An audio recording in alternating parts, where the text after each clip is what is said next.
సమయమునే వృధా పరుచు సుఖములకై పరితపించు హృది తలపుల సంఖ్యలనే తెంచుకో. ఉప్పెనలో బడబాగ్ని రక్తంలో మరిగెట్టు పోరాటపు పౌరుషమే పెంచుకో. ఆరంభమౌ ప్రచండమైన యుద్ధమే అఖండమైన శంకరావలాపని పూరించుదాం. జాతి ప్రీతిగాంచ ఖ్యాతి పదములోన యుద్ధ రీతి నీతిగానే విజయము సాధించుదాం. తుది సమరమే ఆరంభం,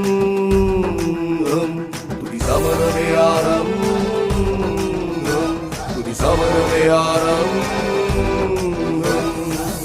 ఏ అడ్డుగోడనైనా తొలగించే, ఏ పర్వతాన్నైనా పికిలించే, ఏ సాగరాన్నైనా మదించే, ఏ ఆకాశాన్నైనా అధిగమించే, ఏ లక్ష్యాన్నైనా భేదించే, ఏ అలవాటునైనా శాసించే శక్తి మీలోనే నిగూఢంగా దాగి ఉంది. మనస్ఫూర్తిగా ప్రయత్నిస్తే లక్షల మందికి స్ఫూర్తి అవుతారు. మీరు గెలిస్తే కోట్ల మందికి వెలుగవుతారు. అనుకున్నది సాధిస్తే చరిత్ర పుటాల్లో చేరిపోతారు.